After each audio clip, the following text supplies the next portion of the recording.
Aaron, I'm sure you've got a lot to tell us this morning as regards even the National Sports Festival that it has been pushed forward. But Aaron, it's up to you. Everything, just tell us. Boxing, everything, sports. Let's drop it in. Very good morning to you, Fry. Good morning to you, Tundu. Always a pleasure. Yes, Dr. Abati, good morning. Good morning. Yes, and let's get it started. No poem for Tundu this morning. Get on with it, Aaron. I will reserve that for tomorrow. Okay, starting off in the English Premier League. Leeds United striker Patrick Bamford scored his 100th goal for his team and for himself, openly probably sending Crystal Palace in tatters yesterday at the Ellen Road. And when you look at that particular result from Leeds United, you find out that they've overtaken Arsenal on top of the table. They are 10th on the table right now, leapfrogging Arsenal, who have dropped down to 11th on the table. That means that the match between Leeds United and Arsenal over the weekend will be pivotal for the Gunners, who are struggling for form at the moment. So let's see how that one actually goes. Moving away from that, you look at the goal scorers in the English Premier League, it actually looks like probably old boys, understanding that the likes of Mo Salah still topping, although his team at the moment cannot score enough goals to get into the top 3 or the upper echelons in the English Premier League table. Moving away from that, Sir Lewis Hamilton, well, we've been speaking about him, fantastic fellow, always supported the right causes, has signed a new contract with Mercedes. And reports actually have it that the 7-time world champion, he is actually put pen to paper on a £40 million contract a year. It's just a 1-year contract. We're not sure what will happen after this. We know that he's gone in for the unprecedented 8th trophy. He won the 7th last season, and he'll be hoping to kickstart the new season with 8. And if he does that, without a doubt, he will be the greatest. At the moment, he's on par with Michael Schumacher, the great. So kudos to Lewis Hamilton. You got to look at that. He's the highest paid racer in the sport. They can actually also in the next slide. It actually just breaks it down. The highest racer in the sport in terms of the numbers. You can see there, Max Verstappen for Red Bull is in the far second with 18.2. Then Charles Leclerc, Daniel Ricciardo, Carlos Sainz, Sebastian Vettel, and the rest of the gang. Moving away to that, to some of very serious issues right now coming in, and that is the fact that one man, Sky Sports, reported this yesterday, that Mike Dean has been asked not to officiate other games because he's receiving death threats. Not just him alone, his family are also receiving death threats. We know that this issue stems from 2 incidences that happened in the space of a week. All right, one involving West Ham United with Thomas Soucek, that man in the picture there, and you look at that and you get yourself, and you can't but wonder, how has this all gone wrong? We've been seeing players receiving racist abuses time and time again, and everyone is pointing towards Twitter and claiming that Twitter should do more. This is not because of the FA right now, but that Twitter can regulate some of these things happening. Before I come to you guys quickly, there is a new wonder kid in town, and his name is Shola Shoretire, and that's his name right now. Okay. I hope I got that particularly right. Shoretire. Okay. All right. He signed his first professional contract alongside Ole Gunnar Solskjaer after rejecting advances from Paris Saint-Germain, Barcelona, and you can see he's following the footsteps of Nigerians like Bukayo Saka, who plays for Arsenal at the moment, or Ebere Chieze, who also plays for Crystal Palace in London. So at the moment, Nigeria seems to be ticking all the boxes in terms of the future. Whether they will pay for the Super Eagles of Nigeria is another story entirely. Well, before I come to you guys, the National Sports Festival once again has been postponed to April. Well, quickly, yes.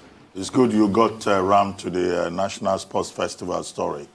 On Monday, that was yesterday, there was a meeting of the National Council on Sports, chaired by Sunday Dare, the Minister of Youth Development and Sports. And at that meeting, it was decided that the Sports Festival will now be postponed till April.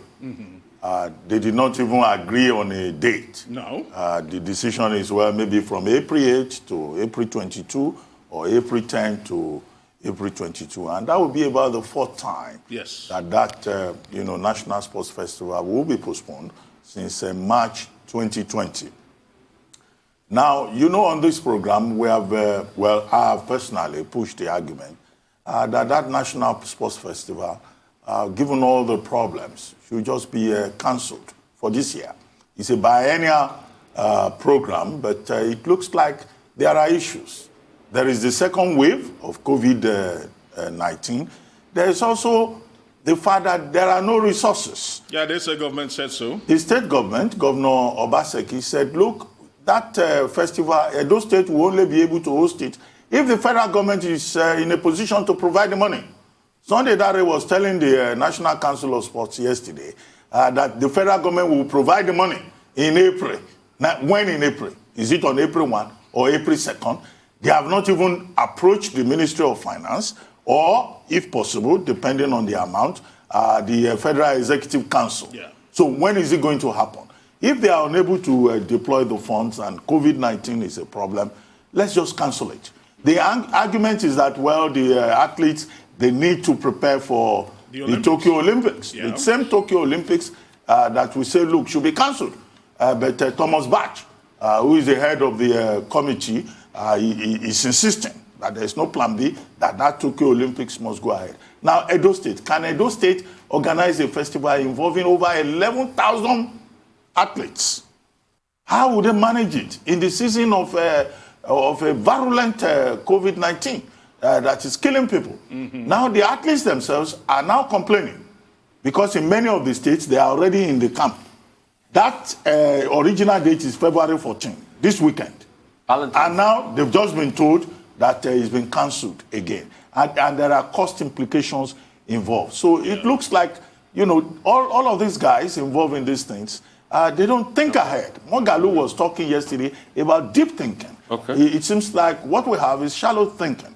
On Mike Dean, the referee, well, yes, you know he's going to officiate a match on Wednesday. What he has asked for is to be excused this weekend. Yes. Kick it out.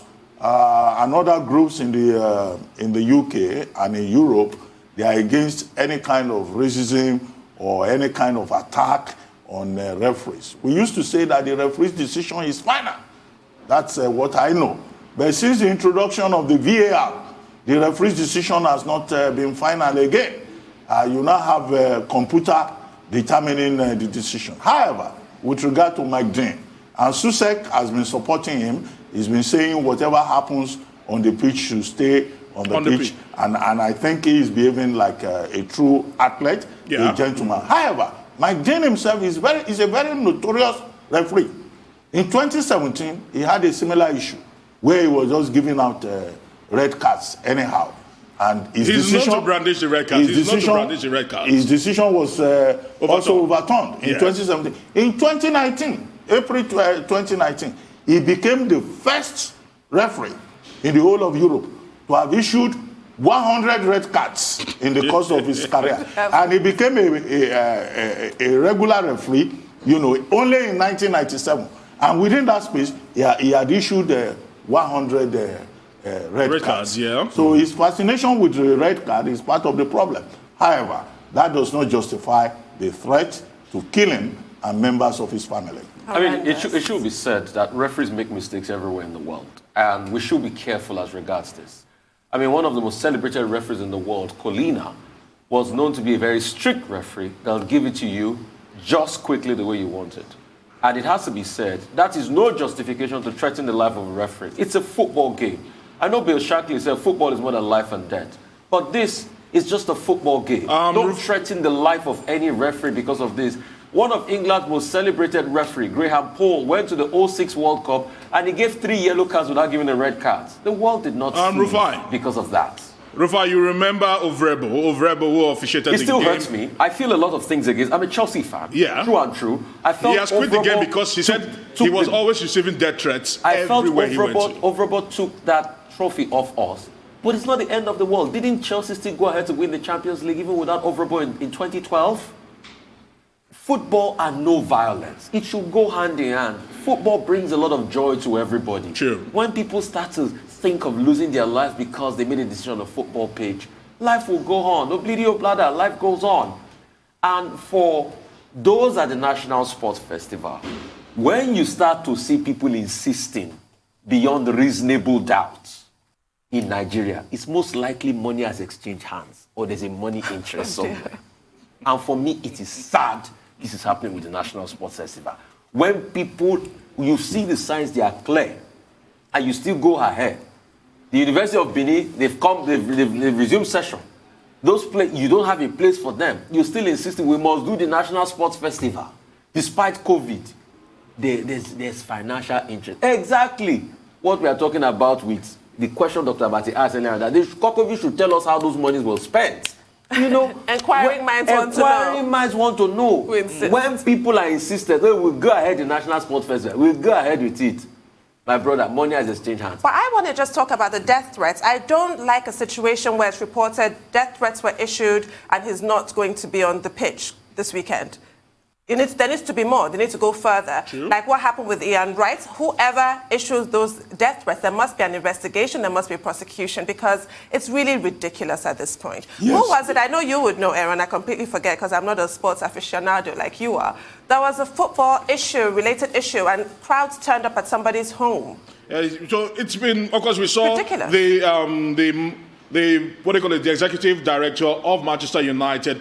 We brought that particular issue where crowds turned up on his own. Wayne Rooney has also had crowds. Beckham has also had that back in the days. Not crowd, but death threats. Yeah, because of what he did in the World Cup. I remember there were burning effigies of David Beckham. Of David Beckham It's unacceptable. Anyway, what we're told is that police investigation is ongoing. The police, the Metropolitan Police, they are looking at the tweets because it was being attacked on social media.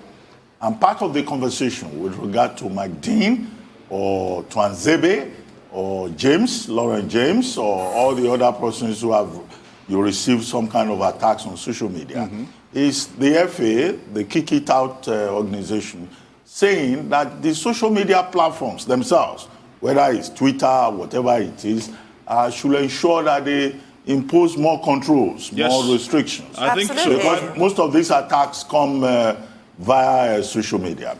As for the Edo 2020, which I continue to insist should just be cancelled, one of the reasons they are given why they have postponed is that, yes, the University of Benin is back in session, so they will have problems with accommodation.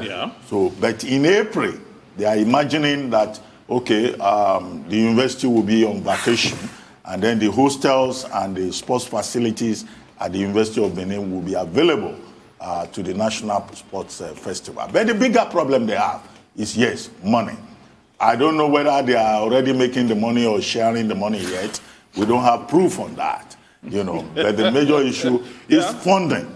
And there is no guarantee that if Minister Sunday Dare goes to the Ministry of Finance or to the Federal Executive Council, that the federal government will be able to say, well, we can afford to spend so amount on the Edo Sports Festival. Let's keep our fingers crossed. They still owe people at the NFF 22-month salary. They should pay that bill first and use that money for other better things rather than Rufai, just to look at it from the angle of the athletes will be hoping, regardless of our sentiments, they will be hoping that the games go on because Aaron, they cancelled the Olympics last year. You know how much Japan lost from that cancellation? We understand that. They cancelled the Olympics last year. And that is why they are very heady about hosting the Olympics this year, either by hook or by crook. They are insistent on going on. All right. It's highly unpopular in Japan, that insistence.